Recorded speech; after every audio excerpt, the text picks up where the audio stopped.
Good reminder. So we have one more concept here, which is quite important, and people used to ask the question only for interview point of view. What is dependency injection? And to be very frank, this is not going to be used now this day because it is completely with XML, but still we need to Okay. understand it. So last class I shown you the auto wiring. You remember what was the auto wiring Right. concept? Yeah. So let me remind you again, that is important. And what we were doing, the object were created somewhere, and before I want to connect that object to the other classes, right? And that's where we use the auto wiring concept. So in Spring, if object is created in the container, any class can ask that, can I have that object? And to get that object, you can simply write at the rate of auto wide on that particular reference. This is how it's going to be. Now, coming to Right. the other concept called dependency injection. Dependency injection is the way by which we are doing the IOC. So if somebody is asking you what is IOC and what is dependency injection, don't be confused. Technically saying, it is not the same. IOC is one of the design pattern. You know design pattern? In core Java, we Yeah. have many design patterns: singleton design pattern, factory design Yeah. pattern, abstract factory design pattern. Similarly, IOC, which stands for inversion of control, is one of the design pattern. Now to achieve this design pattern, we are having the dependency injection. We can achieve the dependency injection by two ways: setters injection and constructor injection. Now, so far, whatever example you have seen, you remember in my bean class, we were having the setters method, right? And you Right. also noticed if you have certain property defined in your bean and you are not passing the value for that, you were getting exception saying no writable bean exception. You must have a setters method once you have defined the property. So setters injection we have seen yesterday itself. Yeah. Today we are going to see the constructor injection. What is this constructor injection and when it is coming in picture? Well, so if you look at the setters and getters methods of any class, setters method can be easily used for initializing the value, right? We are passing some Yeah. value and that setter method is going to initialize the variable of my class. Getters method is returning the same variable which has been initialized, right? So setter for Right. initialization and getters for getting the value. But do we have any alternative to do the same? Yes, we have. You can initialize the property of your class via constructor also. Yes or no? If you don't want to Yeah. keep the setters, then you can keep constructor. While creating an Right. object itself, you can pass the all value for your properties. And alternative of getters method is your toString method. Okay. Okay. Okay. I will show you. Let's Alternative. have a look.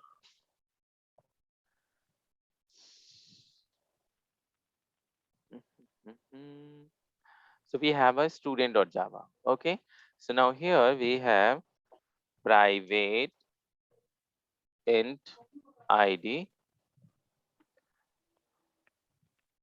private string name. Let's have only two property. So what is the one way? One way is that go to source, Source data generate set. getter Okay. setters, generate getter setter, and yes. So now somebody wants to run this. What he will do? He will create a student class object, right? Student equal to new student, and what he will do is student dot set id, something like this. Student dot set name, whatever he want to print, and then after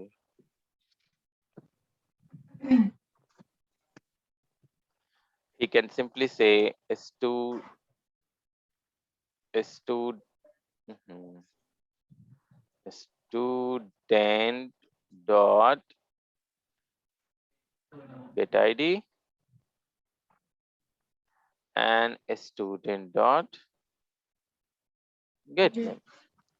And if I run it, I'm going to get the value as expected. Yep. So what Right. basically I did here, I initialized this two property of my class via setters method, and I fetch the value for this value property via getters method. So this is the setters Yeah. injection what Spring used to do. But what is the alternative? Try to see now. Let's remove this part. Let's remove all the setters method and getters method also. Still, I want to get the value. What we can do? Right click here. Again, go to source. There is one option called generate constructor using fields. You just Okay. click on that. Look at this. Automatically, Eclipse has kept one constructor, and this constructor is going to take the value from the object creator, and later it will assign the value to this to property. Now, Oh, that solve our setters method problem. We don't need now setters method, because whatever setter method we're doing, similar things I did with the help of constructor. Now, what are okay. the getters method? Similarly, you go here, right click source. There is one option called generate to string method. You just click on Okay. this, click generate, look at this. Getters method, we are basically printing the value of your property. So toString method is going to print the value what we received from the constructor. Now, how this will going to work? While creating a student class object, you have to pass the value for ID, something like this, because it's a constructor. Without passing the value, you will be not allowed to create the object. And for getters method, just print the object itself. Whenever you are printing the object, make sure by default there is a toString method. Whether you are writing or not, it is not going to make any sense. Let's run this. Look at that. I'm getting a student object with fully qualified value. If I'm not call toString method, still there is a Mm. toString method. There is nothing like that. You have to call the toString method. ToString Okay. method is Oh, always coming from the object side. Again, it's a completely core Java. So if you have right. learned the object class, then probably you can Right. understand how this is happening. Okay. Yeah. So now without setters getters method, I'm able to initialize and also I'm able to get the value. This is called constructor injection. How we are going to use the same job in our Spring, that we're gonna talk about right now. One more very important point: when to use constructor injection and when to use setters injection. Okay. In a setters injection, you have an option. For example, I created a student object and I just want to set the value for ID. We have that flexibility, right? I know I will not call the set first name. I mean set name method. I can only call the set ID. So whenever you are using setters injection, you have an option of ignore the other property, or you can capture only particular property. It's not forcing you that you have to give the all properties at the same time.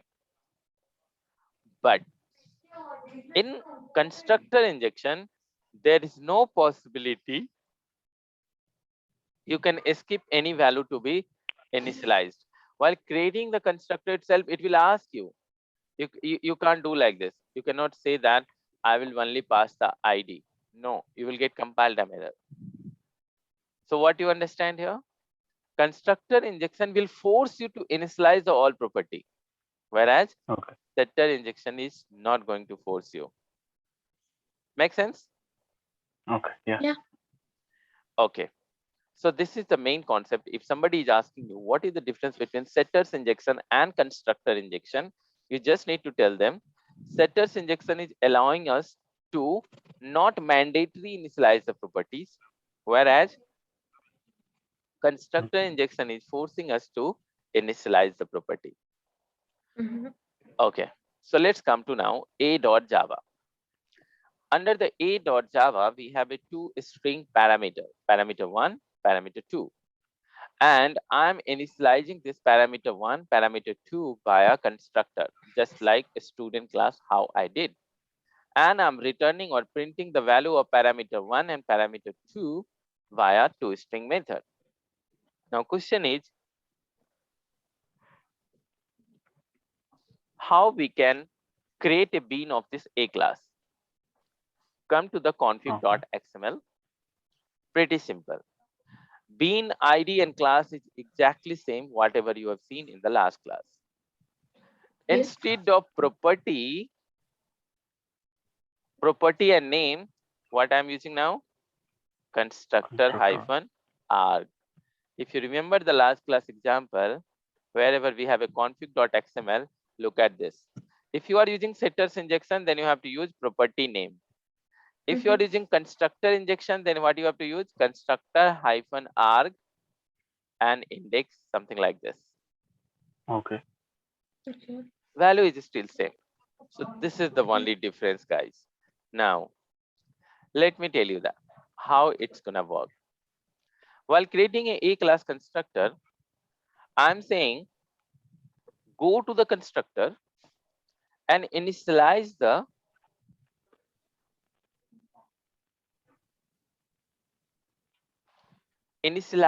constructor first arguments with ABC.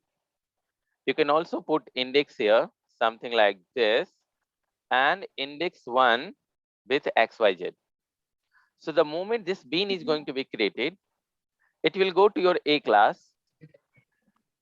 It will check there must be one constructor where we have a two value to be provided, index 0 and index 1. So if you go to A class, index 0 is this and index 1 is this, right? So automatically the value which you are passing from here, ABC and XYZ, will be going to sit over here. That's all. Now, if I go to my manager1.java and if I do the same way, get bean dot printing the A1, I'm expecting ABC and XYZ supposed to be printed. And yes, it is printed, right? So what I did, just the way I changed, property name ke badle, I just kept the index 0 and index 1. You also have a flexibility. If you don't want to put index, then you can put a name. When you give name, then you must have to provide the name of this argument. What is the name of this variable? It's param2. So you have to mention here param2. Either go with index or either go with name. Both are fine. Let's run this program again and see whether I'm getting the same output or not. Answer is yes. Still it is coming. Yeah. So constructor argument is flexible, index, name, all these things is acceptable. In manager class, you might be wondering like where is the application context, from where the getWin method is coming from. So in a real-time world, whatever code is repeating, you don't need to put into a particular class. Rather than you have to create a utility class and there you have to put that. So what I did, app class path application context and getWin method is going to be repeated. This particular code might be repeating for manager 1, manager 2, manager 3.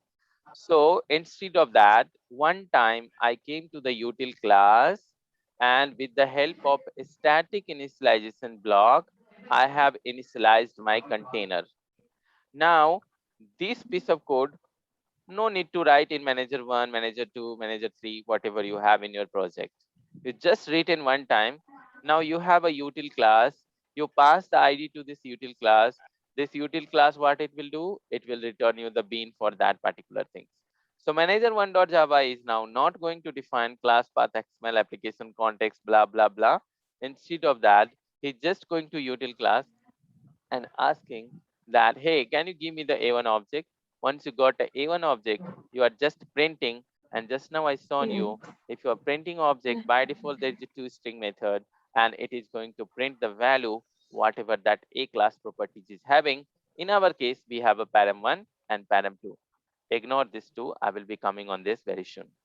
Make sense? Okay. Yes. Yeah. Okay. Now we have an index, we have a name.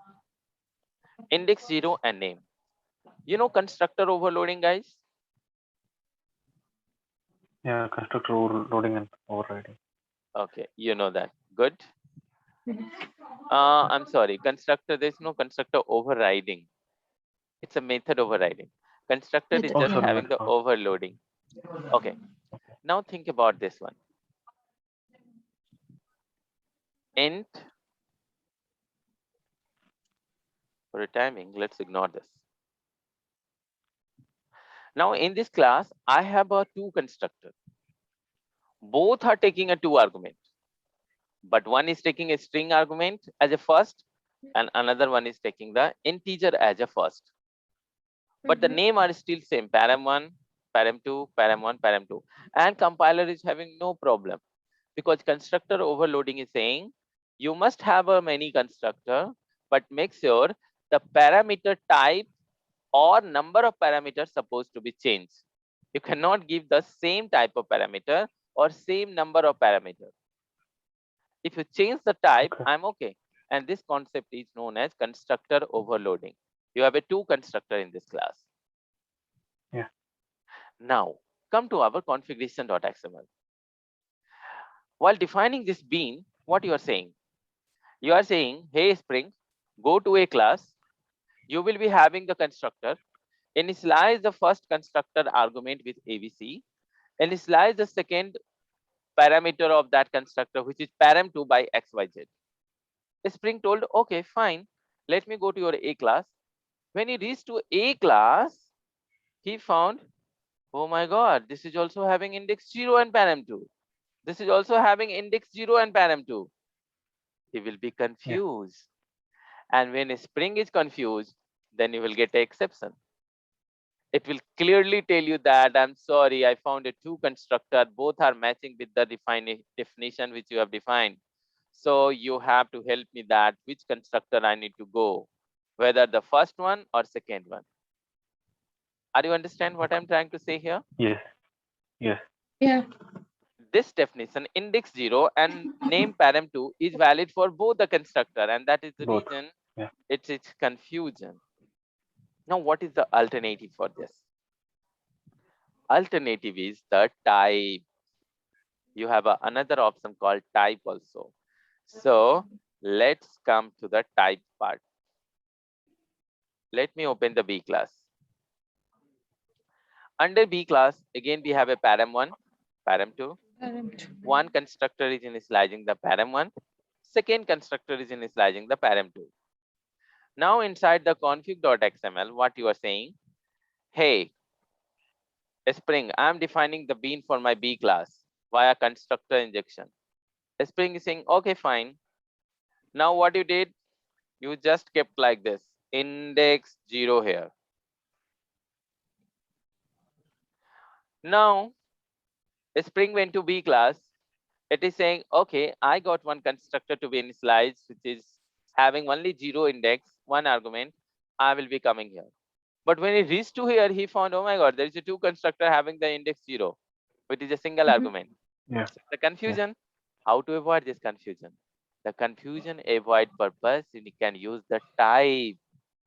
Now you are clearly saying, hey, go to the constructor, their data type is a integer.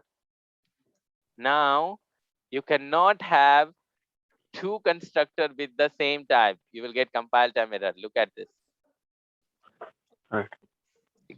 Because both constructor are duplicate now. So Right. by using type, you can avoid the confusion. You know that if I use type, then it can be easily differentiate each one